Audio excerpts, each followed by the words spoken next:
Hey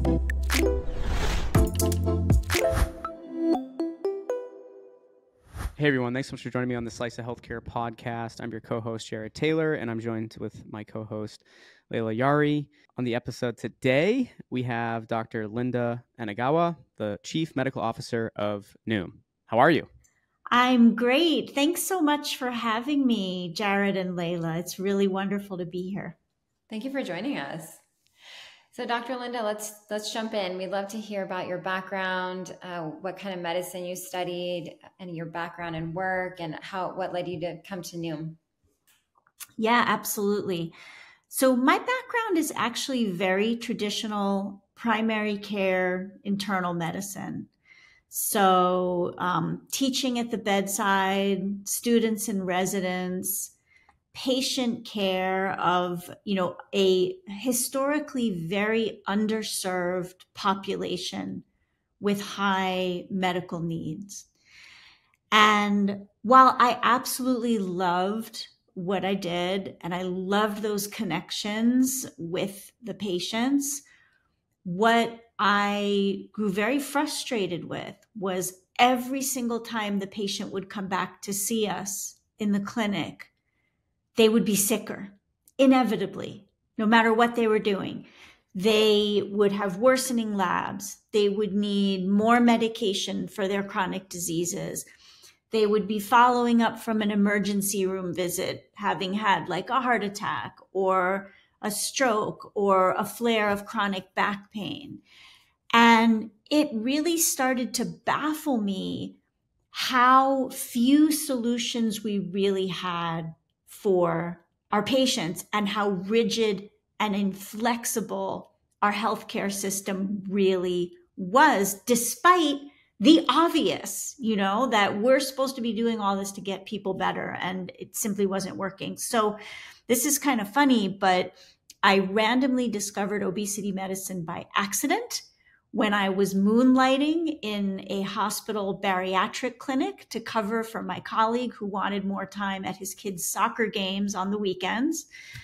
And I was blown away with what I saw in bariatric medicine. Now, granted, these were patients who had had bariatric surgery, and I'm a huge supporter of bariatric surgery. I think it's a phenomenally important intervention, but it did also get me thinking, is there a way that we can create some of these metabolic effects non-surgically? Like, is there a possible way to do this with nutrition, medical treatment, for those who don't qualify for surgery or who prefer not to have a surgery? And so that led me down this obesity medicine journey.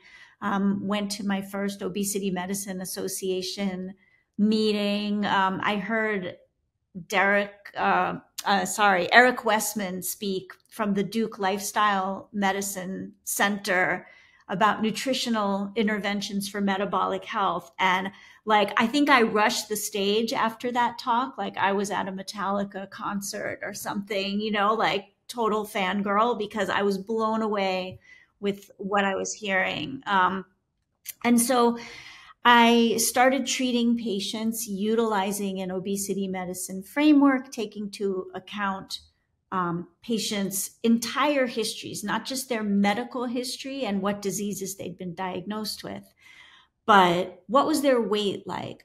Did they have a history of trauma? What was their relationship to food? What's the earliest time point where they remembered weight, coming into their consciousness? Did they get teased about their weight? Was puberty a problem? For women, was pregnancy an issue? Did they return to their baseline weight? As an adult, did they tend to yo-yo? Did they follow lots of different diets? Did they experience a lot of emotional distress over weight? What were their cravings like?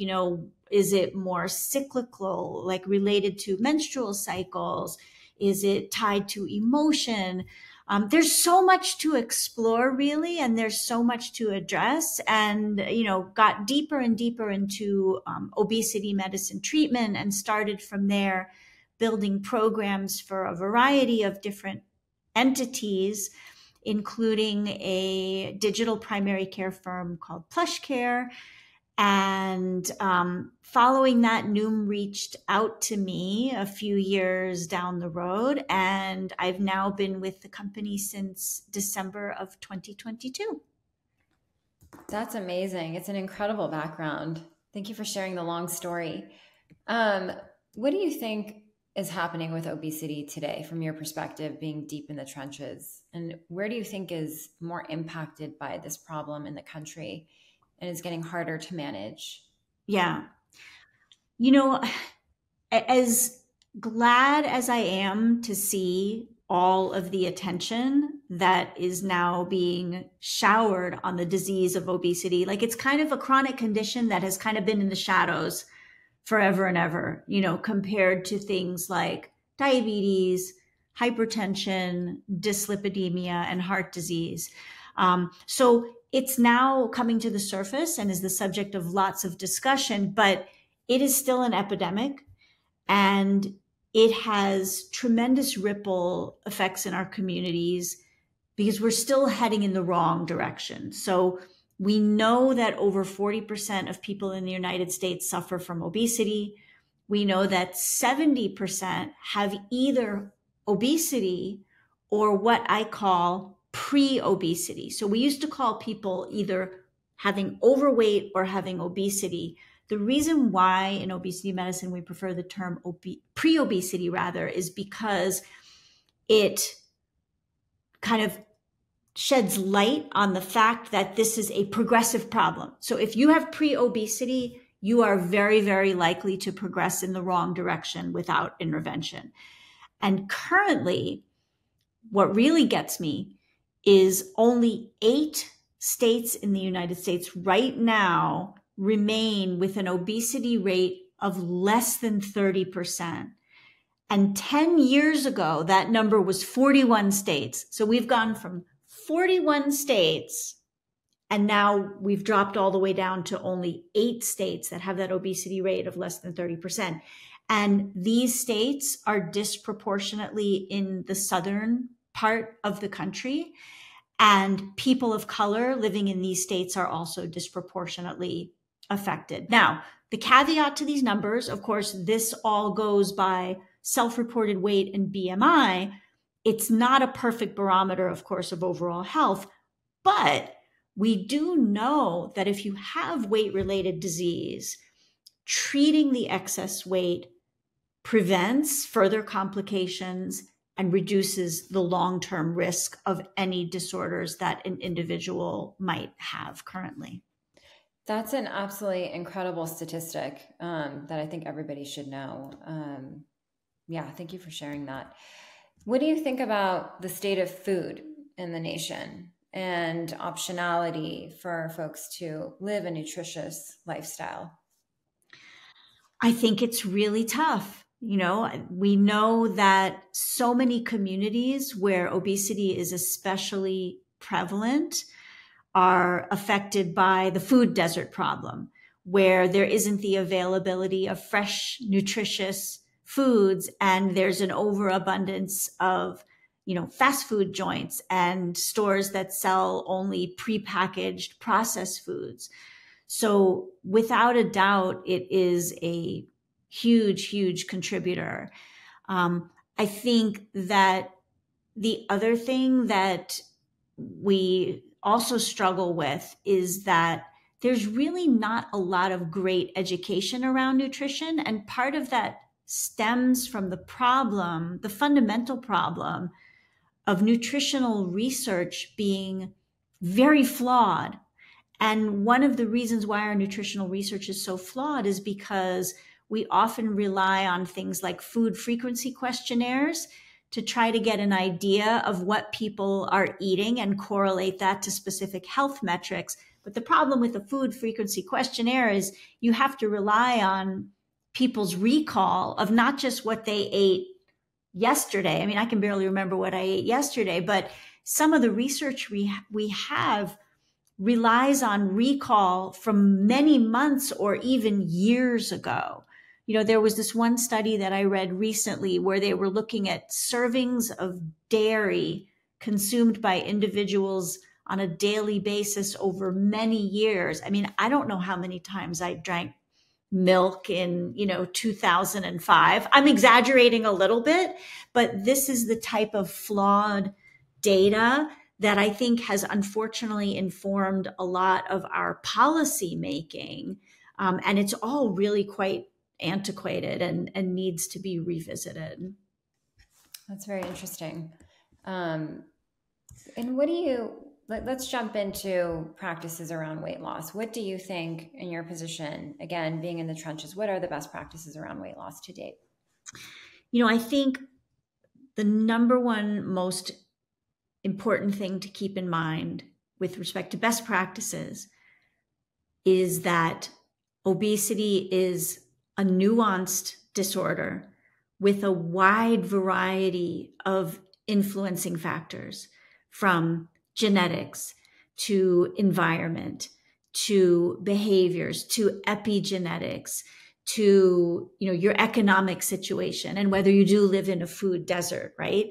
So each patient has to be approached as an individual. If you try to treat obesity as a one-size-fits-all problem, you're really not going to get very far. So individualization and personalization, I think, is absolutely a best practice. And then I'll add on to that, which is a comprehensive care plan is also very, very important. There's no silver bullet. There's no one drug. There's no one surgery. There's no one diet or any single intervention that is going to make a dent alone. And I think it's actually very analogous to what we know about the treatment of other chronic diseases. I can give people Crestor for their cholesterol, but if I'm going to subsist on a diet of French fries and donuts, the Crestor won't be nearly as effective for my cholesterol as it would be if I'm including avocados and salmon and plenty of salad greens and so on. So personalization and comprehensive care, I would say, are definitely best practices. And we talked a bit about this before we started the show, but mental health, anxiety, all the different elements that kind of go into eating habits, like what can you share on that front? Because sometimes it's not even that people are hungry. They have anxiety or they have different disorders that kind of drive them to food. And it would be interesting. And then some of it is the genetic factors or, the other things that kind of go into it, that go into that personalization. Yeah, I think it's such a key point, Layla. I mean, among patients that I have treated for the disease of obesity, I would estimate that anywhere between 30 and 40% of individuals have some type of an untreated mood disorder, be it depression, anxiety, premenstrual dysphoria, menopause associated depression and anxiety.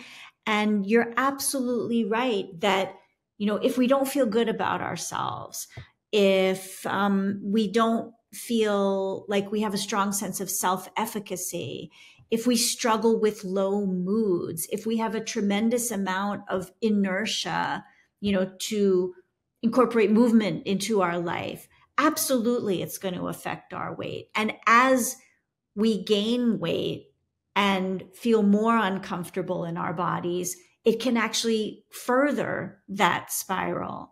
So, there's data that show that with weight loss and health improvements, we do also see improvement in emotional health.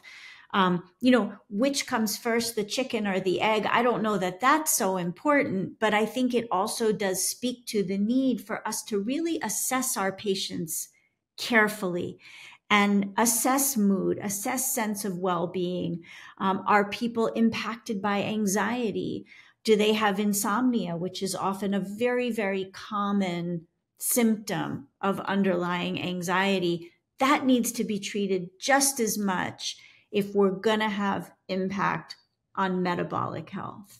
There's actually a whole new interesting field emerging as well within psychiatry called metabolic psychiatry, which focuses on the role of nutrition, not just in weight loss and mitigation of traditional cardiovascular risk factors, but also as an approach to mental health and even preservation of memory and prevention of dementia as we age. So, this idea of mind-body separation as we treat weight, I think is something that we're starting to dismantle. I want to spend some time talking. Layla and I just got this episode's being recorded fresh after Vive, and we talked a little bit about in the beginning of our conversation before we started recording how, at Health last year, it seemed like AI was the major topic of discussion, and AI was still very much the topic of discussion at Vive this year, but right up there, maybe even a little more, it was GLP-1s that, as Layla said earlier in our conversation before we started recording, everyone's trying to figure out how do they integrate GLP-1s into really anything that they're doing in the space today. So I'd love to spend some time now talking more about that. And can you talk us through like what suggestions you have for these companies in learning how to integrate a GLP-1 offering into their company? And first off, we'd also actually really like to ask you what you think about GLP-1s and the history of drugs coming to the market. What is your take? Do you think it's one of the best drugs that's come to the market in a long time? Do you think it's one of the most dangerous drugs? Like, if you can just start with what you think about the medication in itself first, and then what advice you have for these companies that are all contemplating whether or not they should offer this to their customers and their patients. Yeah, absolutely. So, I think for those of us who have been in obesity medicine for a while, GLP-1s really represent a tremendously exciting advance in, the care of individuals with obesity. I can't say most of us are deeply surprised because, the first early GLP-1s were actually FDA approved for type 2 diabetes almost 20 years ago now. And when we started to identify that these medications did have weight losing properties in individuals who took them, we started using them, exactly for that purpose.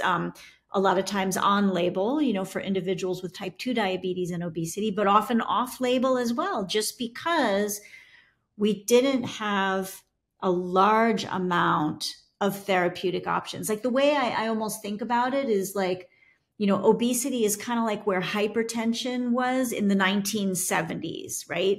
So we knew that high blood pressure was dangerous and it had adverse health consequences.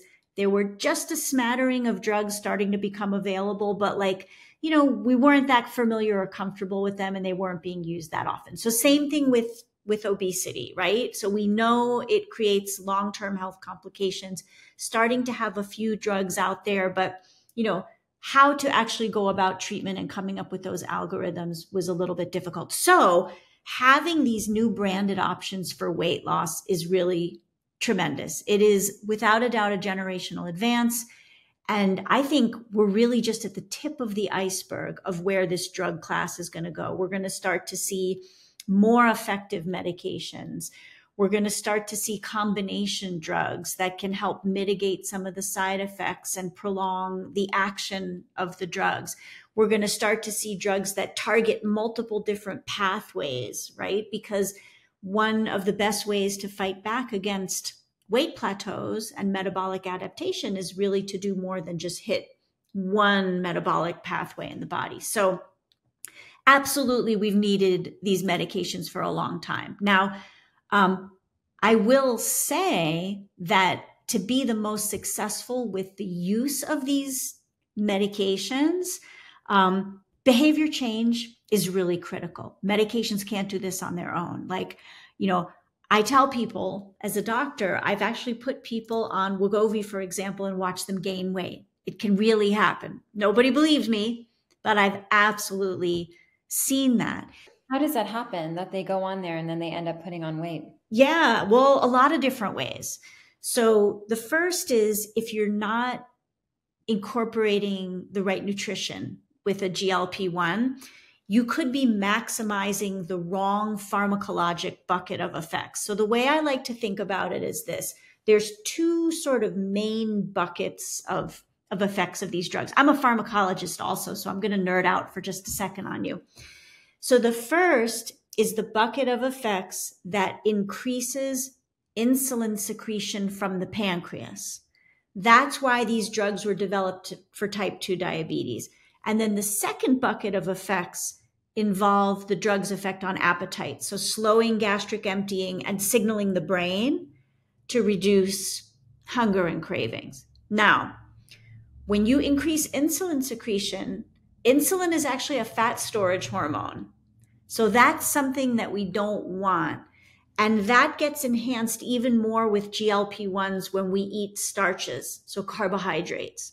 So if you eat a very carbohydrate-rich diet with a GLP-1, theoretically speaking, you could be maximizing the insulin-secreting effects, which reinforce fat storage. Okay, so you could be taking this drug and not really getting the right effect. Now, the second way that I've seen people gain weight on these medications, and this is something that's been very important to us at Noom, is that people don't take them consistently, either due to poor access or improper side effect management. So they might take the drug for a little bit, lose weight, and then come off the drug for a period of time, right? We know when you lose weight with the GLP-1s, or you lose weight by any method, you're going to lose fat, but you're also going to lose muscle. Okay. When you gain the weight back, what do you think you're gaining back? It's not the muscle, right? I mean, unless you're like Arnold Schwarzenegger and you're pumping iron 5 hours a day, right? We're going to gain back fat. So over time, our body composition can erode and we can wind up in worse shape and in worse health than before. There's actually a condition called sarcopenic obesity, which means low muscle mass in combination with obesity. And the mortality rate of individuals with sarcopenia is way, way higher. You're actually better off having the obesity alone in the first place when it comes to the overall impact on your health span and your longevity. It's that much of a danger. So, I think to kind of like to get to the second part of the question, Jared, when it comes to how should a program be structured, Noom's point of view is really that the long-term behavior change is absolutely critical. You've got to have support in place to help people make the right food choices while they're taking the drugs. You've got to have the right type of guidance on exercise, physical activity, and movement to maintain that muscle mass. And when you have all of that in place, plus you're able to shift mindset through a combination of working with a coach as well as a finely honed product that gives you those behavioral nudges when you need it the most, that's the way I think to really maximize the promise of these prescriptions. But once you take it, like, do you have to be on it? Like, here's what I hear from the average person walking down the street that hears about it, right? They're like, I think once you take that, you can never stop taking it, or then you gain all the weight back. Like that is what you hear if you go up to someone and say, with these new weight loss drugs that you hear about, what's the rumor? Well, if you go off it, you gain all the weight back. Is there truth to that? Like, also, we'd love to hear your Yes, take. Let's talk about that. I absolutely love this topic. I'll start out by saying that our data are pretty slim on this to begin with because the drugs are relatively new. Now, the study that you'll hear quoted most often in this regard is the Step 1 study extension done by the makers of the medication, in which they withdrew the medication from individuals who had very, very minimal lifestyle support, and there was significant weight gain. To me, I don't think that's any surprise, right? It's no different than if you had bariatric surgery and didn't incorporate the kinds of healthy eating and the exercise and the psychological change that's needed for long-term success. What we know about Noom, which I think gives us a very, very unique opportunity when paired with GLP-1s, 75% of Noom users who complete the weight program without any medication, they maintain at least 5% weight loss 12 months later, and half maintained 10% weight loss after a year. So that is a really tremendous result. And I think when you combine the intensive lifestyle program that's offered through a company like Noom and you pair it with these drugs, I think that's where we have potential really to off-ramp people from medications and yet have them maintain the weight that they lost. Now, does that apply to every single patient on a GLP-1? No. And, like I said before, we really have to think about each patient as an individual. There are certainly folks who have high risk obesity. Perhaps they've undergone bariatric surgery, and then after that, they've experienced a wide swing of weight regain. Or like anybody who's yo-yoed a lot and who's experienced that erosion of body composition. Somebody who's got high risk medical disease, like let's say they've got type 2 diabetes with eye and kidney disease, for example. So some of these types of individuals, I can certainly see it as being desirable to keep them on a GLP-1 through the longer term. But I think we still have a lot to learn about off-ramping, and it's obviously a very active area of study here at Noom with our research team. Dr. Anagawa, I'd like to go back to something that you mentioned before we started the podcast about the Google searches around nutritions and diets, and how that's kind of gone down. Can you speak a little bit about that? Yeah, absolutely. I mean, I think what's super interesting is that as search trends have gone up for Ozempic, and you can do this yourself on the Google Trends search and put in whatever terms you like. So you'll see over the last couple of years that the term Ozempic has really skyrocketed. At the same time, the searches for specific diets that were all the rage before, like keto or low calorie or paleo or South Beach and others, have taken a total nosedive. I think you can interpret this in one of two ways. The first, I guess, the more, kind of cynical way to interpret it is that, people think they don't need to change their eating. They just think they can get the drug and all will be well. I'm not sure I actually interpret it that way. I see this as people looking to incorporate the medication with a more holistic way of viewing nutrition and their body. And perhaps rather than looking to a specific restrictive diet pattern, maybe to embracing a more holistic way of eating. Like one of the huge benefits of the GLP-1s is for individuals who really suffer from addictive eating patterns. You might have heard about people describing food noise, where they just constantly think about food, even if their stomach is full. One of the major benefits of these drugs is by cutting out the food noise in people's brains, they can really start to get more in tune with their body's own sensation of hunger and fullness once and for all, and finally embrace a more holistic way of eating. So that's my, maybe slightly Pollyanna-ish and optimistic way of viewing that, and my hope for the future. And there is something called intuitive eating. I think there's a doctor out of UCLA who specializes on that, but it's like how to embrace intuitive eating and listening to your body and kind of cutting through that food noise, as you just mentioned. Yeah, I mean, the intuitive eating conversation is something that I find particularly fascinating because on the one hand, does intuitive eating mean that when my brain tells me I need a half a gallon of ice cream, that I should go and eat that? Is that really intuitive eating? I'm not so certain, about that, especially if you feel worse and, you beat yourself up afterwards, right? That's obviously not a desired outcome. But if we can be more in touch with the physical sensations of our body and feel like we have some sense of control and responsiveness, then I think that's highly desirable. Right. So we have to ask, what do you think will end the obesity epidemic? Good question. Yeah. I'll tell you what I don't think will end it. I certainly don't think GLP-1s alone are going to end it.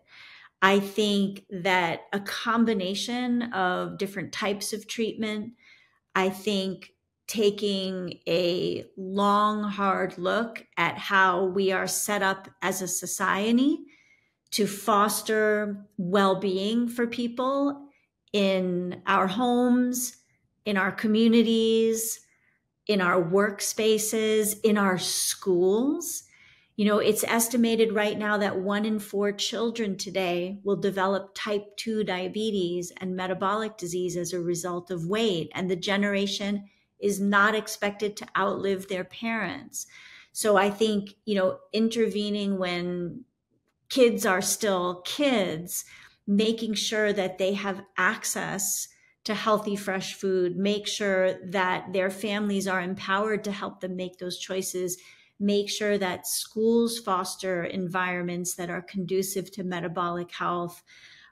There's so much work that needs to be done. And I think ultimately it's going to involve partnerships between, private companies, public entities, education, the food industry, and health professionals as well. Absolutely.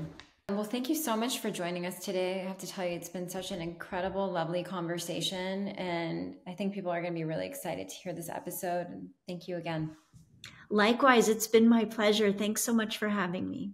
And if you want to throw us the affiliate link for that backdrop so you just see the cash rolling in after this episode because everyone's going to want one, you send it to us. We put it in the link. We'll do that for you. Thanks so much. We really had a fun time on this conversation.